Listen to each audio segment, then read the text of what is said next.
तुझ्या घरात बाबासाहेबांचा फोटो तू ओपन मध्ये आहेस ना, मग तुला माहितीये मला या गोष्टींचा काही फरक पडत नाही आणि माझे विचार कसे आहेत. मी लिबरल आहे आणि आय बिलीव्ह इन इक्वालिटी आणि मी ऍब्सोल्युटली डिस्क्रिमिनेट नाही करत. माहिती ठीक आहे, इतकं काय एक्सप्लेन करतेस? नाही एक्सप्लेन नाही, but you know me right.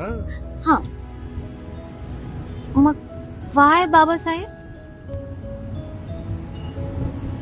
Y not Babasaheb? See, घरातला जो बाबासाहेबांचा फोटो आहे ना, तो बाबांनी लावलाय माझ्या. लहानपणी जेव्हा मी शाळेतनं असं खूप खुश होऊन घरी यायचो, A+ ग्रेड घेऊन वगैरे यायचो ना आपण, असं जगबीग जिंकल्यासारखं वाटायचं, तेव्हा बाबा जवळ बसवायचे आणि सांगायचे की हे बघ, असं कधी खूप खुश झालास, खूप काहीतरी सक्सेस मिळवल्यासारखं वगैरे वाटलं तर घरी येऊन बाबासाहेबांचा फोटो बघत जा. त्यांचे संघर्ष आठव, त्यांची मेहनत आठव.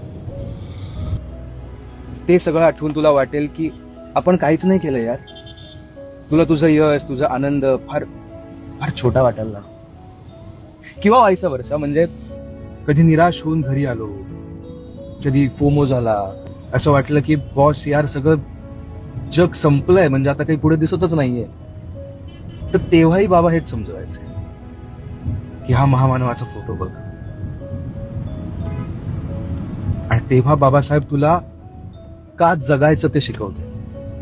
जगातल्या कुठल्याही देशावर जाऊन बोट ठेव, आय बेट असा एकही देश नाहीये जगात ज्या देशातल्या लोकांना भारतरत्न डॉक्टर बाबासाहेब आंबेडकर माहिती नाही. हा फक्त एवढंच आहे की भारताबाहेरच्या लोकांसाठी ते जगाचे नेते आहेत